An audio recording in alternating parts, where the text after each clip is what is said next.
जब हमारी ज़बान से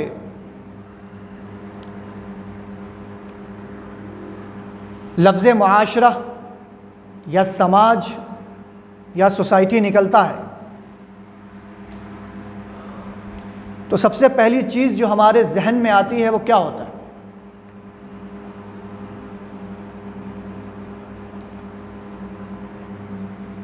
समाज, मुआशरा या सोसाइटी जब कोई इंसान अपनी ज़बान से निकालता है, बोलता है, तो उससे मुराद उसके जहन में क्या होता है? कि एक ऐसा इलाक़ा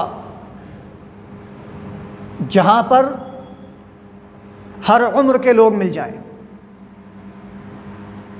एक ऐसा इलाक़ा जहाँ पर मर्द व ज़न भी मिले, बूढ़े बच्चे और जवान भी मिले। गर्ज़ ये कि मुख्तलिफ़ ज़हनियत, मुख्तलिफ़ जसामत के मालिक लोगों का मजमुआ जहाँ रहता हो, उस इलाक़े को क्या कहते हैं? समाज। उस इलाक़े को क्या कहते हैं? मुआशरा या सोसाइटी। अब एक छोटी सी मिसाल, यहाँ से 300 मीटर दूर जहाँ एक घर भी नहीं है, एक इंसान भी नहीं है, क्या आप यहाँ बैठे बैठे उस इलाक़े को समाज, मुआशरा या सोसाइटी का नाम दे सकते हैं? जवाब होगा नहीं। क्यों? क्योंकि जिस जगह पर इंसानों का गुज़र बसर ही ना हो, उस जगह को हम समाज का नाम कैसे दे सकते हैं? तो पता ये चला कि किसी भी समाज की तश्कील में, किसी भी समाज या सोसाइटी के बनाने में इंसान का होना ज़रूरी होता है। बग़ैर इंसान के कोई जगह सोसाइटी नहीं बन सकती। पता ये भी चला कि अगर सोसाइटी में कोई अच्छाई होगी या कोई बुराई होगी, कोई ख़राबी होगी, तो वो जिम्मेदारी सोसाइटी की नहीं बल्कि इंसानों की होगी, क्योंकि मुआशरा इंसान बनाता है। बात समझ में आ रही है? मुआशरे को इंसान बनाता है, इंसान को मुआशरा नहीं बनाता। इसीलिए अगर हमारे मुआशरे में कोई ख़राबी है, हमारे मुआशरे में कोई कमी है, कोई ख़ामी है, कोई बुराई पनप रही है, तो उसका ज़िम्मेदार मुआशरा नहीं है बल्कि उसमें मौजूद इंसान है। हमारी ज़बान पे एक लफ्ज़ बहुत आम हो गया है कि समाज ही ख़राब हो गया है, समाज ही ख़राब हो गया, या ये कह लीजिए कि ज़माना ख़राब हो गया, जबकि ये लफ्ज़ बिल्कुल गलत है। असल क्या है कि उस समाज में रहने वाले लोग ख़राब हो गए, जिनकी ख़राबी उस समाज की आबो हवा में घुल मिल गई है। मैं ये तमीज़ इसलिए बांध रहा हूँ क्योंकि पिछले हफ्ता मैंने इनफरादी ज़िंदगी पर गुनाहों के असरात पर खुतबा दिया था कि एज ए इंडिविजुअल हर शख्स की ज़िंदगी पर गुनाह क्या क्या असर करता है। अगर हम किसी गुनाह में मुब्तला हैं, हम कोई गलत काम कर रहे हैं, अल्लाह उसके रसूल की नाफरमानी कर रहे हैं, तो उसका हमारी ज़िंदगी पर क्या असर होता है। बहुत सारी चीज़ें इसमें गिनाई गई थी। आज मैं गुनाह का असर समाज पर क्या होता है वो बयान करूँगा। इसीलिए मैंने कहा कि समाज को समझने के लिए हमें पहले ये जानना होगा कि किसी भी समाज की तश्कील, मुआशरे की तश्कील हम इंसानों की वजह से होती है। तो हमारे गुनाहों का असर जब हम पर होगा तो बदरजा औला हमारे समाज पर भी होगा। तो आज हम जानेंगे कि हमारे समाज में हमारे किए गए गुनाहों का क्या असर होता है, उसकी क्या खराबी पैदा होती है, क्या नुकसानात, क्या नफूसत पैदा होती है। सबसे पहली चीज़, हमारे गुनाह करने की वजह से खुश्की और तरी, यानी ज़मीन और तालाब व समंदर, आप जो भी कह लें, हर जगह फसाद बर्पा हो जाता है, हर जगह का माहौल ख़राब हो जाता है, हर जगह की फ़िज़ा ख़राब हो जाती है। अल्लाह रब्बुल आलमीन फरमाता है, ज़हरल फ़सादु फ़िल बर्रि वल बहरि बिमा कसबत ऐदिन नास, कि खुश्की और तरी में फ़साद बर्पा हो गया, वहाँ के हालात ख़राब हो गए, वहाँ के लोग नुकसानों में ज़िंदगी गुजारना शुरू कर दिए। क्यों? बिमा कसबत ऐदिन नास, लोगों के गुनाहों की वजह से। यानी जिन लोगों ने इनफरादी तौर पर गुनाह करना शुरू किया था, उनका इनफरादी गुनाह का असर अब उनके समाज पर पड़ने लगा। तो रब ने कहा कि ज़हरल फ़सादु फ़िल बर्रि वल बहरि बिमा कसबत ऐदिन नास लियुज़ीक़हुम बअज़ल्लज़ी अमिलू लअल्लहुम यरजिऊन,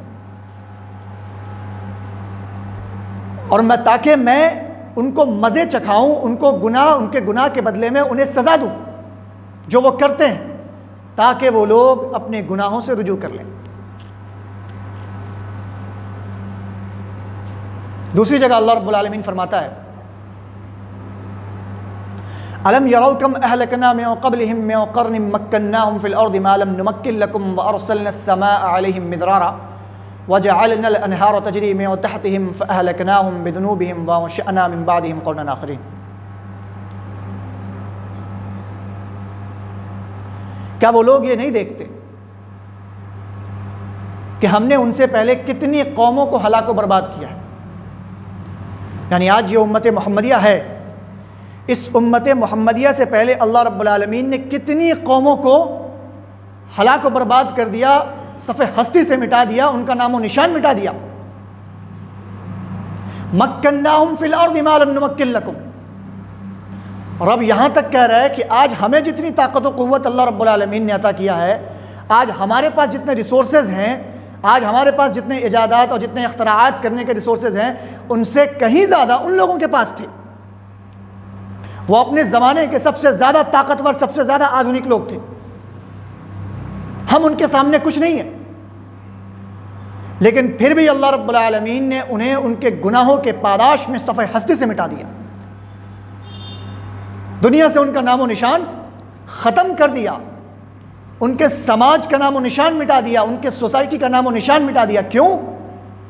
क्योंकि उस समाज में बसने वाले लोग फ़र्दन फ़र्दन गुनाहों में मुब्तला हो चुके थे। ये लफ्ज़ मैं बारहा कह रहा हूँ कि समाज और फ़र्द, इस चीज़ को हमेशा जहन में रखिएगा। हम कोई भी काम करते हैं, अगर अच्छा काम भी करते हैं तो उसका असर हमारे समाज पर होता है, हम अगर कोई गलत काम भी करते हैं तो उसका असर हमारे समाज पर होता है, हम अगर कोई अच्छा कदम उठाते हैं तो उसका असर हमारे समाज पर होता है और वो देखने को मिलता है। लेकिन अगर वहीं हम किसी गलत काम में पड़ जाएं, किसी गुनाह में पड़ जाएं, तो उसका असर भी हमारे समाज में देखने को मिलता है। तो रब ने कहा कि साबिक़ा अक़वाम ऐसी थीं जिनमें उनके मुआशरे में लोगों ने बुराइयां करना शुरू की, गुनाह में मुब्तला होना शुरू किया। तो हमने क्या किया? हमने सिरे से उनके समाज, उनके मुआशरे का नामो निशानी मिटा दिया, उन्हें मौका तक नहीं दिया। उनके पास रसूल भेजे, पैगाम्बर भेजे, अपने पैगाम को भेजा, लेकिन उन्होंने इनकार किया और गुनाहों में वो कसरत से चलते चले गए, सरकशी व आयनात करते चले गए। नतीजा ये हुआ कि अल्लाह रब्बुल आलमीन की मार आ पड़ी और वो लोग इस दुनिया से चले गए, और उनका जाना हमारे लिए इबरत व नसीहत का सामान बन गया। आज हम उन्हें कुरान में पढ़ते हैं।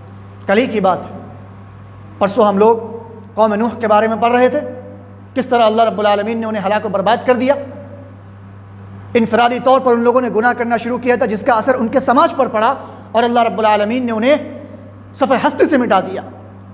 किस तरह कौम आद को अल्लाह रब्बुल आलमीन ने सफ़े हस्ती से मिटा दिया, कौम समूद को अल्लाह रब्बुल आलमीन ने दुनिया से मिटा दिया।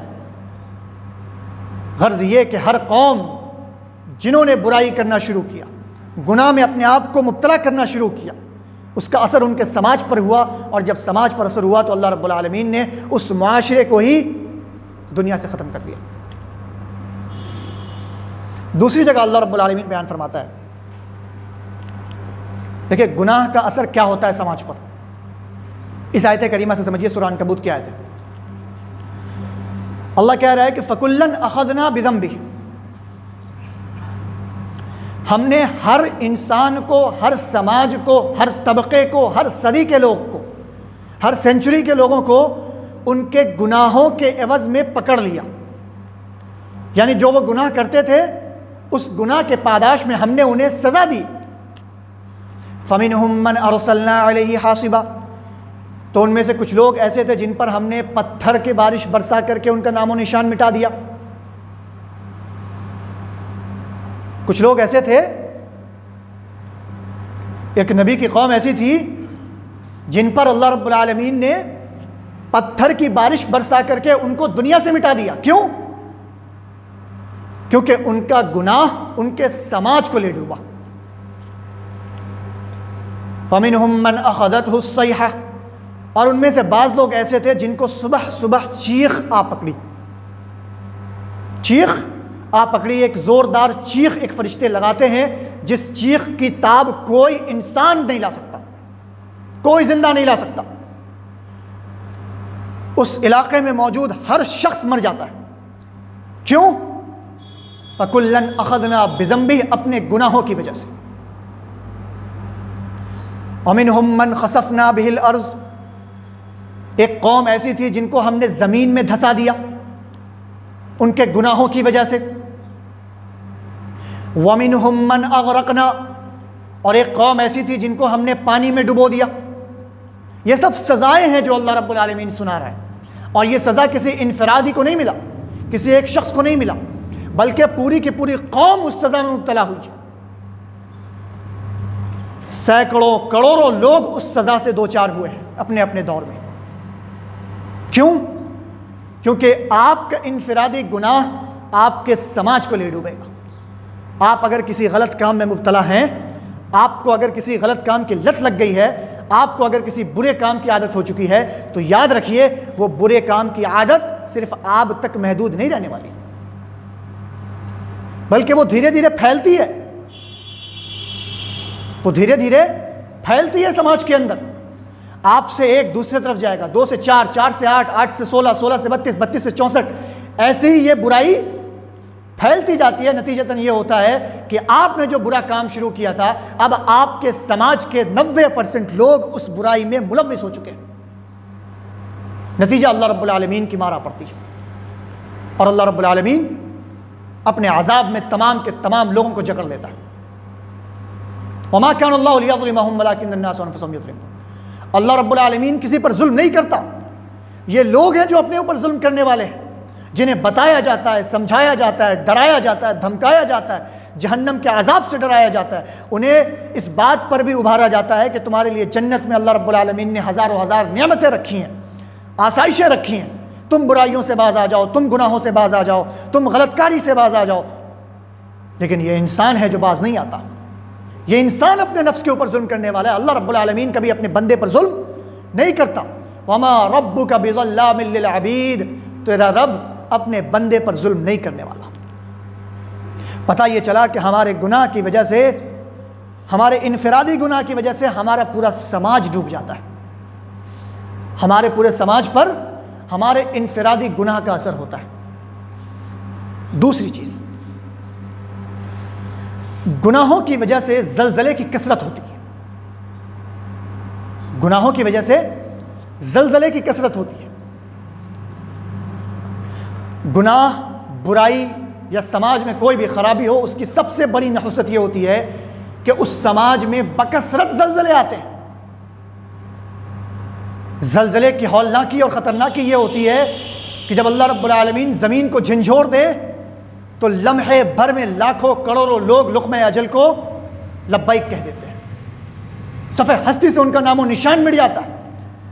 बड़ी बड़ी इमारतें, बड़ी बड़ी बस्तियां, उनका नामो निशान मिट जाता है अगर अल्लाह रब्बुल आलमीन एक मरतबा ज़मीन को झंझोर दे, सिर्फ एक मरतबा। मज़ीद ये कि अगर अल्लाह रब्बुल आलमीन ज़मीन को नहीं झंझोरता तो समंदर को एक हुक्म दे दे कि तुम अपनी मौजों को ऐसी खौफनाक और ख़तरनाक शक्ल दे दो कि वो अपनी लहरों के ज़रिए करोड़ों करोड़ों लोगों को खसो खाशाक की तरह बहा करके ले जाए, माचिस की तीली की तरह बहा करके ले जाए। आपने सुना है, आपने पढ़ा है, अपनी ज़िंदगी में आपने कई खबरें पढ़ी हैं। सुनामी अभी चंद सालों 10 साल 12 साल 15 साल पहले की बात है, कोलंबो में जो सुनामी आई थी, आपको पता होगा श्रीलंका में कितना बड़ा नुकसान हुआ था, जापान, ये सारी की सारी चीज़ें क्या है? अल्लाह रब्बुल आलमीन के आज़ाब का शिकार है। जहाँ पर गुनाह बकसरत होते हैं वहाँ पर अल्लाह रब्बुल आलमीन ज़लज़ले बकसरत भेजता है। आपको याद होगा 2015-16 में हमारे हिंदुस्तान में तकरीबन 2 महीने के अंदर में 5 झटके पड़े थे, 5 झटके पड़े थे और पेदर पे पड़े थे। रातों की नींद, सुबह के चैन ख़राब हो गया था, कोई इंसान रात को सो नहीं पा रहा था। हर इंसान इस इंतज़ार में रहता था कि कब ज़मीन को अल्लाह रब्बुल आलमीन झंझोर दे। जिस फ़र्श के लिए, जिस आराम व आसाइश के लिए हम अल्लाह रब्बुल आलमीन की नाफरमानी कर रहे थे, अल्लाह रब्बुल आलमीन के अहकामात से रुगर्दानी कर रहे थे, हम उन तमाम तर फ़र्श को छोड़कर, तमाम तर आराम व आसाइश को छोड़कर हम अपने दरवाजे के ज़मीन पर सोने पर मजबूर हो गए थे कि अगर ज़लज़ला का झटका आया तो हम फौरी तौर पर गेट खोल के बीच मैदान में चले आए। बाज़ लोग तो ऐसे थे कि जो बीच मैदान में सो रहे थे अपने आलीशान घरों को छोड़कर। क्या मैं गलत कह रहा हूं? हमने देखा है, आपने भी ये चीज़ें देखी कि जब गुनाहों की कसरत होगी तो अल्लाह रब्बुल आलमीन ज़लज़ले बकसरत भेजता है, ज़मीनों को झंझोरता रहता है। अभी चंद दिन पहले की बात है, दिल्ली में 2 मरतबा झटके आए 2 महीनों के अंदर, 6.1 और 6.4। लेकिन हम अपने ख्वाब गफलत में सोए हुए, हमें इस बात का एहसास तक नहीं कि अल्लाह रब्बुल आलमीन वक्तन फ़वक्तन हमें ये डरा रहा है, हमें धमका रहा है, हमें ये मोहलत दे रहा है कि अभी भी वक्त है, अपने गुनाहों से बाज आ जाओ, अपने गुनाहों से परहेज़ कर लो। अल्लाह रब्बुल आलमीन बयान फरमाता है, अफ़अमिनल्लज़ीना मकरुस्सय्यिआति अन यख़सिफ़ल्लाहु बिहिमुल अर्ज़ अन यातियहुमुल अज़ाबु मिन हैसु ला यशऊरून। क्या गुनाह करने वाले लोग इस बात से बिल्कुल बेखौफ हो चले हैं कि अल्लाह रब्बुल आलमीन उन्हें ज़मीन में नहीं धंसाएगा? गुनाह करने वाले लोग इस बात से बिल्कुल बेखौफ हो चले हैं कि अल्लाह रब्बुल आलमीन उन्हें अपने अज़ाब में, गिरफ्त में मुब्तला नहीं करेगा, या उनके ऊपर ऐसी जगह से अज़ाब भेजेगा जहाँ से उन्होंने सोचा भी नहीं होगा कि यहाँ से भी हमारे ऊपर अज़ाब आ सकते हैं। नबी करीम सल्लल्लाहु अलैहि वसल्लम का फरमान है, सहल बिन साद रज़ियल्लाहु तआला अन्हु बयान फरमाते हैं, गौर से सुनिएगा ये हदीस, सयकूनु फ़ी आखिर ज़मान खस्फ़ुन व क़ज़फ़ुन व मस्ख़ुन, कि जब क़यामत करीब होगी तो 3 चीज़ें बकसरत होंगी, 3 चीज़ें बकसरत होंगी। ज़मीनें धंसना शुरू हो जाएंगी, यानी ज़लज़ले बकसरत आएंगे। आपको पता होगा 2000 का जब ज़माना था, 90s का ज़माना था, तो कभी 10 साल 12 साल में एक बार ज़लज़ले की बात सुन लिया जाता था। हमारे अब्बा अम्मा बताते हैं, दादा दादी बताया करते थे कि ज़लज़ला बहुत कम आया करता था। क्यों? क्योंकि गुनाह कम हुआ करते थे। लेकिन जैसे जैसे हम आगे बढ़ रहे हैं, हमारी नस्ल आगे बढ़ रही है, वैसे वैसे गुनाहों की कसरत हो रही है, तो वैसे वैसे ज़लज़ले अल्लाह रब्बुल आलमीन बकसरत भेज रहा है। तो नबी ने फरमाया कि जब क़यामत करीब होगी तो ज़लज़ले बकसरत आएंगे, पत्थर की बारिश होगी, पत्थर की बारिश होगी। हमारे यहाँ अगर बारिश के साथ पत्थर गिर जाए तो वो हमारे लिए एक ओकेजन होता है, वो एक मस्ती का माहौल हो जाता है कि बारिश के साथ पत्थर गिर रहा है। लेकिन यकीन जानिए वो अल्लाह रब्बुल आलमीन की तरफ से अज़ाब होता है। अगर ऐसे मौसम में फरवरी और मार्च के महीने में अल्लाह रब्बुल आलमीन बारिश के साथ पत्थर भेज दे तो सैकड़ों हज़ारों लोगों की खेतियाँ तबाह बर्बाद हो जाती। हमें एहसास तक नहीं होता, लेकिन सैकड़ों हज़ारों करोड़ों लोगों को अल्लाह रब्बुल आलमीन उस बारिश की वजह से अपने अज़ाब में जकड़ लेता है और हम उस बारिश को मज़े समझ रहे होते हैं। तो नबी ने फरमाया कि आखिरी ज़माने में ज़लज़ले बकसरत आएंगे, पत्थरों की बारिश बकसरत होगी और चेहरे तब्दील कर दिए जाएंगे, चेहरे तब्दील कर दिए जाएंगे। चेहरे कैसे तब्दील कर दिए जाएंगे उसको आगे बताते हैं। फ़क़ील या रसूलल्लाह सल्लल्लाहु अलैहि वसल्लम मता इज़ा, तो सहाबा किराम ने सवाल किया, अल्लाह के रसूल सल्लल्लाहु अलैहि वसल्लम, आखिर ये जो 3 चीज़ होगी ये कब होगी? हमारे ज़माने में होगी, या हमारे बाद वाली नस्ल में होगी, या उसके बाद के सदी में होगी, या उसके बाद के सदी में होगी। नबी के अल्फाज पर गौर कीजिएगा। नबी ने फरमाया, इज़ा ज़हरतिल मआज़िफ़ वल क़ैनात वस्तुहिल्लतिल ख़मर, जब गाने बजाने को हलाल समझ लिया जाएगा, गौर से सुनिएगा, जब गाने बजाने को हलाल समझ लिया जाएगा, गाने बजाने वालियों को लोग आइडियलाइज करना शुरू कर देंगे, गाने बजाने वालियों को लोग आइडियलाइज करना शुरू कर देंगे, गाने बजाने को जायज़ समझना शुरू कर दिया जाएगा और शराब का पीना जायज़ समझना शुरू कर दिया जाएगा, तब ये सारी की सारी चीज़ें तुम्हारे ज़माने में होंगी। आज ये सारी चीज़ें हमारे ज़माने में हो रही, ये सारी चीज़ें हमारे ज़माने में हो रही हैं। अभी एक नया ट्रेंड चला है, चूंकि मैं नौजवान हूं, जहनियत भी वैसी रखता हूं, इसलिए नौजवानों की बात ज़्यादा करता हूं। जब से व्हाट्सएप और फेसबुक स्टेटस और स्टोरी की बात आई है, या कॉलर ट्यून की बात आई है, व्हाट्सएप स्टेटस, फेसबुक स्टोरी या इंस्टाग्राम रील स्टोरी, जो भी आप कह लें, और ये क्या बोलते हैं उसको, कॉलर ट्यून, बकसरत लोगों ने गाने बजाने को अपनी ज़िंदगी में नाफिज करना शुरू कर दिया। बड़ी मामूली सी चीज़ लगती है ना, कि गाना ही तो है रिंगटोन में, गाना ही तो है रिंगटोन में, क्या फ़र्क पड़ जाएगा उससे, क्या हो जाएगा उससे। अब आपको बताता हूँ नुकसान, सुनिए। आपने कॉलर ट्यून में गाना लगा लिया, यह आपका पहली गलती आपकी। जब तक यह गाना आपके कॉलर ट्यून में रहेगा, आपको गुनाह मिलता रहेगा। समझ रहे हैं बात? समझिए, बारीकी को समझिए। और जब जब कोई शख्स आपके नंबर पर कॉल करेगा और वो शख्स उस गाने को सुनेगा, तो उसके गाने सुनने का गुनाह भी आपके सर पे आएगा। क्यों? क्योंकि आपकी वजह से वो शख्स गाना सुन रहा है। वो अलग सुन रहा है, वो क्या कर रहा है नहीं कर रहा, उससे फर्क नहीं पड़ता, लेकिन आपने जो कॉलर ट्यून लगाया, तो एक तो आपने लगा करके गुनाह का काम किया, और ऊपर से अगर कोई गाना सुन रहा है आपको कॉल करके, तो ये डबल गुनाह आपके ऊपर, ये डबल गुनाह आपके ऊपर। और अक्सरियत हमारे समाज की आज इस गलती में मुब्तला है। अब बात करते हैं फेसबुक स्टेटस की या व्हाट्सएप स्टेटस की। व्हाट्सएप स्टेटस एक ऐसी चीज़ है जहाँ पर इंसान अपने इजहार ख्याल करता है, यानी जो उसके दिलो दिमाग में चला, कोई चीज़ उसे अच्छी लगी, कोई पोस्ट उसे अच्छा लगा, किसी की कोई बात उसे अच्छी लगी, तो वो उसे स्टेटस पे डाल देता है, लोगों को ये बताने के लिए कि भाई ये मेरी जहनियत है, मैं इस जहनियत का मालिक हूँ, मुझे ये चीज़ पसंद आई है। ज़रूरी नहीं है कि सामने वाला जो मेरा स्टेटस देख रहा है उसे भी ये चीज़ पसंद आए। अब अगर आपके स्टेटस में गाना है या मूवी का कोई सीन है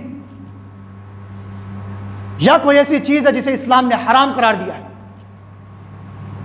तो एक तो आप गुनाह कमा रहे 24 घंटा, क्योंकि 24 घंटे तक स्टेटस रहता है, स्टेटस 24 घंटे तक रहता है, कोई भी स्टोरी 24 घंटे तक रहती है, तो 24 घंटा आपके नामा या अमाल में गुनाह लिखा जा रहा है, आपके गाना लगाने, फिल्म की कोई सीन लगाने या कोई भी ऐसी चीज़ लगाने की वजह से जिसे इस्लाम ने हराम करार दिया।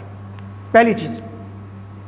दूसरी चीज़, आपके कांटेक्ट में 300 लोग हैं या मान लीजिए 50 लोग हैं, जिसमें से 30 लोगों ने आपका वो स्टेटस देख लिया। जो मैंने कहा उसे यहां भी आप इंप्लीमेंट कर लीजिए कि आपको 24 घंटा गुनाह मिला, और जो उन 30 लोगों ने आपके स्टेटस को देखा उसका गुनाह भी आपके सर पर है। तो आप जरा खुद सोचिए कि हम फायदे का सौदा करते हैं या घाटे का सौदा करते हैं। तीसरी चीज, गुनाहों की वजह से समाज और मुआशरे के अमन व अमान, चैन व सुकून अल्लाह रब्बुल आलमीन ख़त्म कर देता है।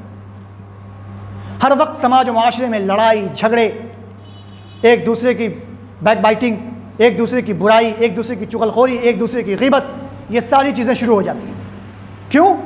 गुनाहों की वजह से। गुनाहों की वजह से समाज का अमन व अमान, चैन व सुकून बिल्कुल गारत हो जाता है। हर वक्त वहाँ के लोग इस्तराब के शिकार रहते हैं, हर वक्त वहाँ के लोग खौफ व हरास में मुब्तला रहते हैं। क्यों? क्योंकि उनमें से अक्सरियत गुनाहों में मुब्तला है। अल्लाह रब्बुल आलमीन फरमाता है, ज़रबल्लाहु मसलन क़रियतन कानत आमिनतन मुतमइन्ना यातीहा रिज़्क़ुहा रग़दन मिन कुल्लि मकानिन फ़कफ़रत बिअनउमिल्लाह। अल्लाह रब्बुल आलमीन एक ऐसे बस्ती वाले की मिसाल आपके सामने बयान कर रहा है। कानत आमिनतन मुतमइन्ना, जो बहुत इत्मीनान के साथ ज़िंदगी गुजारा करती थी। यातीहा रिज़्क़ुहा रग़दन मिन कुल्लि मकान, अल्लाह रब्बुल आलमीन का रिज़्क़ उनके पास हर जगह से आता था, उन्हें किसी किस्म की कोई परेशानी नहीं थी। वो बिल्कुल खुश खुर्रम, खुशहाली और खुशगवारी के साथ ज़िंदगी गुजार रहे थे। फ़कफ़रत बिअनउमिल्लाह, लेकिन उनके अंदर फिर गुनाह के काम को अंजाम देना शुरू कर दिया गया। और गुनाह, मैंने बताया आपको कि एक साथ 100 लोग करना शुरू नहीं करते, एक साथ 100 लोग एक गुनाह करना शुरू नहीं करते। गुनाह हमेशा एक शख्स शुरू करता है और उस शख्स का असर समाज में दीगर लोगों पर पड़ता जाता है। तो उस बस्ती वालों ने भी यही किया।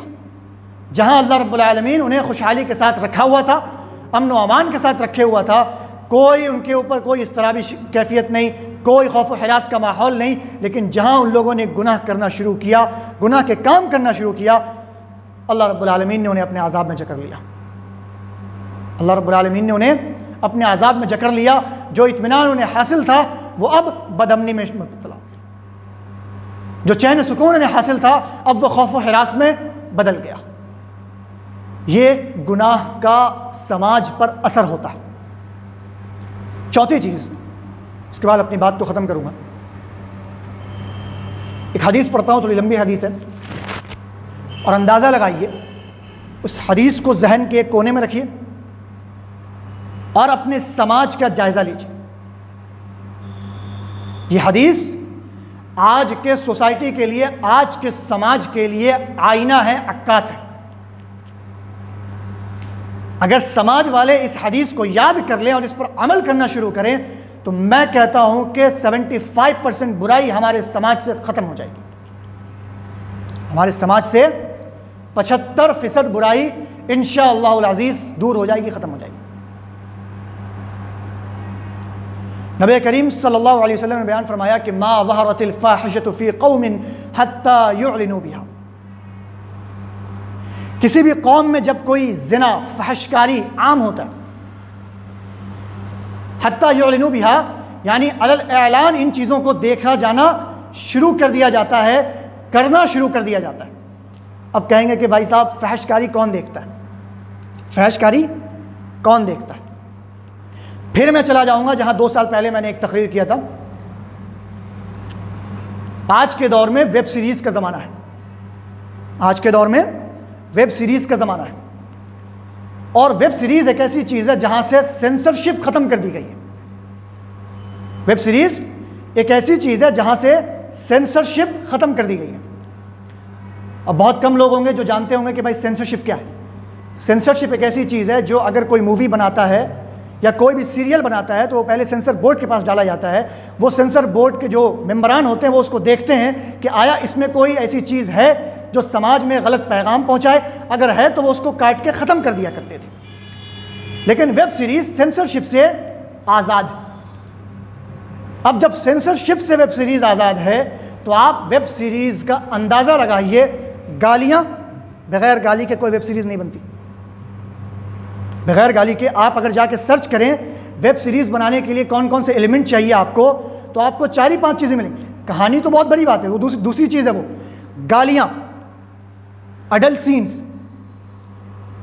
गालियाँ, अडल्ट सीन्स। अगर ये 2 चीज़ें नहीं होंगी तो वेब सीरीज़ कंप्लीट नहीं होती। और आज वेब सीरीज़ का बोलबाला, आज हमारे नौजवानों की अक्सरियत इसी चीज़ में मुब्तला है। तो ज़रा बताइए, क्या इन चीज़ों को देख करके हम फहशकारी को आम नहीं कर रहे? क्या अलल ऐलान हम फहशकारी नहीं कर रहे? हम गलत चीज़ नहीं देख रहे? बिल्कुल देख रहे। तो अगर हमारे समाज में ऐसा हो जाए, फहशकारी, फहश को देखना, ज़िना को देखना आम हो जाए तो ज़रा सुनिए अज़ाब क्या आता है। नबी करीम सल्लल्लाहु अलैहि वसल्लम ने बयान फरमाया कि अल्लाह रब्बुल आलमीन उस समाज पर ताउन की बीमारी को नाफिज करता है। जहाँ ज़िना आम हो जाए वहाँ अल्लाह रब्बुल आलमीन ताउन की बीमारी को आम करता है, यानी ऐसी बीमारी जहाँ जिस समाज में आ जाए, जिस इलाके में आ जाए, वहाँ से लाखों लाख लोगों को मार दे। कोरोना वायरस जहाँ पर करोड़ों लोग आज मर चुके हैं दुनिया से, जिसका डेटा भी नहीं है किसी मुल्क के पास। ताउन की बीमारी जैसी है ये, वलौजा, और भुखमरी। अब वो ज़माना दूर नहीं जब हम भुखमरी के शिकार होने वाले हैं, क्योंकि पिछले 3-3.5 महीने से किसान आंदोलन कर रहे हैं। किसान आंदोलन कर रहे हैं और ये मज़ीद जारी रहेगा। और जब तक ये आंदोलन जारी रहेगा, यकीन जानिए आपके अनाज में शॉर्टेज शुरू होगा, और जब आपके अनाज में शॉर्टेज शुरू होगा तो आप भुखमरी के शिकार होने लगेंगे। ये सारे के सारे हालात हमारे सामने आ रहे हैं जो नबी करीम सल्लल्लाहु अलैहि वसल्लम ने 1450 साल पहले बयान फरमाया था। और आगे बयान फरमाया कि उन्हें ऐसी बीमारी लाहिक होगी जो उससे पहले किसी को भी लाहिक नहीं हुई। ये पहली चीज़ है, यानी ज़िना को देखना, ज़िना करना। दूसरी चीज़, वलम यनकुसुल मिक्याल वल मीज़ान इल्ला उखिदू बिस्सिनीना व शिद्दतिल मऊनती। और वो लोग नाप तौल में कमी करेंगे, वो लोग नाप तौल में कमी करेंगे। नाप तौल से मुराद यही नहीं है कि जो सिर्फ नापने और तौलने वाली चीज़ें सिर्फ उसी में कमी करेंगे। गर्ज ये कि तिजारत में वो धोखाधड़ी करेंगे, बिजनेस में वो झूठ बोलेंगे, वो धोखाधड़ी करेंगे, ख़रीदने वाले को वो धोखा देंगे। अगर ये चीज़ आम होगी तो नबी ने फरमाया उखिदू बिस्सिनीन, उन्हें कहत साली पकड़ लेगी, व शिद्दतिल मऊना, भुखमरी पकड़ लेगी, और अल्लाह रब्बुल आलमीन उनके ऊपर एक ऐसे बादशाह को नाफिज कर देगा जो उनके ऊपर जुल्म करने वाला। क्या नहीं हो रहा आज? क्या हमारे ऊपर जुल्म करने वाला बादशाह नाफिज नहीं आज? क्या आज हम लोग भुखमरी के शिकार नहीं हो रहे? आज जिनके पास पैसा है वो अपनी ज़िंदगी के अलावा अपने से नीचे लोगों को देखें, उनकी ज़िंदगी कैसी है। ये दूसरी चीज़ थी। तीसरी चीज़, नबी करीम सल्लल्लाहु अलैहि वसल्लम ने बयान फरमाया वलम यमनउ ज़कात अम्वालिहिम इल्ला मुनिउल क़त्र मिनस समा। और जब लोग ज़कात देना बंद कर देंगे, जब लोग ज़कात देना बंद कर देंगे तो अल्लाह रब्बुल आलमीन आसमान से पानी देना बंद कर देगा। आपने यहाँ लोगों को पैसा देना बंद किया, अल्लाह रब्बुल आलमीन पानी देना बंद कर देगा। और इतना ही नहीं, बयान फरमाया कि अगर ज़मीन में चौपाए नहीं होते तो अल्लाह रब्बुल आलमीन बारिश भी नहीं देता। लेकिन अल्लाह की रहमत कि अल्लाह रब्बुल आलमीन चौपायों की वजह से इंसानों को पानी दे देता है। चौथी चीज़, नबी करीम सल्लल्लाहु अलैहि वसल्लम ने बयान फरमाया कि अगर बंदे अल्लाह उसके रसूल के अहद व पैमान की खिलाफ वर्जी करेंगे, यानी अल्लाह उसके रसूल ने जो अहद व पैमान लिया, नमाज पढ़ना, रोज़े रखना, हज करना, ज़कात देना और दीगर तमाम की तमाम चीज़ें, अगर उसकी खिलाफ वर्जी करेंगे तो अल्लाह रब्बुल आलमीन उनके दुश्मन को उनके ऊपर मुसल्लत कर देगा, और उनका रौब व दबदबा, उनका जाह व सरवत, उनकी सल्तनत, उनकी शौकत, उनकी हशमत, ये सारी की सारी चीज़ें अल्लाह रब्बुल आलमीन छीन लेगा। आज उम्मत मुस्लिमा की ये सारी चीज़ें छीन चुकी हैं। आज हम लोग दर दर की ठोकरें खा रहे हैं। आज हम अपनी शनाख्त के लिए, अपनी बका के लिए लड़ रहे हैं। क्यों? क्योंकि हमने गुनाहों को अपनी ज़िंदगी का एक हिस्सा बना लिया। और जब एक इनफरादी तौर पर कोई शख्स गुनाह करता है तो उसका असर पूरे समाज पर होता है। अल्लाह रब्बुल आलमीन हम तमाम लोगों को इनफरादी तौर पर अपनी इस्लाह करने की तौफीक इनायत फरमा, ताकि हमारे समाज की इस्लाह हो सके। अल्लाह रब्बुल आलमीन हमारे समाज में जो भी बुराई है, कोई शख्स अगर कोई बुराई देखे, अपने अंदर भी अगर देखे, तो उस बुराई को दूर करने की अल्लाह रब्बुल आलमीन हमें तौफीक इनायत फरमा। अल्लाह रब्बुल आलमीन हमें तेरा नेक बंदा बनने की तौफीक इनायत फरमा। अल्लाह रब्बुल आलमीन हम जितने भी गंदे हैं तेरे ही बंदे हैं। अल्लाह तू हमें तौबा करने की तौफीक इनायत फरमा, हमें इस्तिग़फ़ार करने की तौफीक इनायत फरमा। ए अल्लाह, हम में से जो लोग बीमार हाल हैं उनको तू शिफ़ाए कामिला, शिफ़ाए आजिला इनायत फरमा। मेरे भाइयों, बहुत सारे ऐसे लोग हैं जो हमारे समाज में आज बीमार हैं, जिन्हें लाइलाज बीमारी पड़ चुकी है, या ऐसी बीमारी है जिनके इलाज में बहुत ज़्यादा परेशानी का सामना करना पड़ रहा है। तो ऐसे लोगों के लिए बकसरत दुआ करें, क्योंकि एक बंदा मोमिन अपने दूसरे मोमिन के लिए जिस्म की तरह होता है।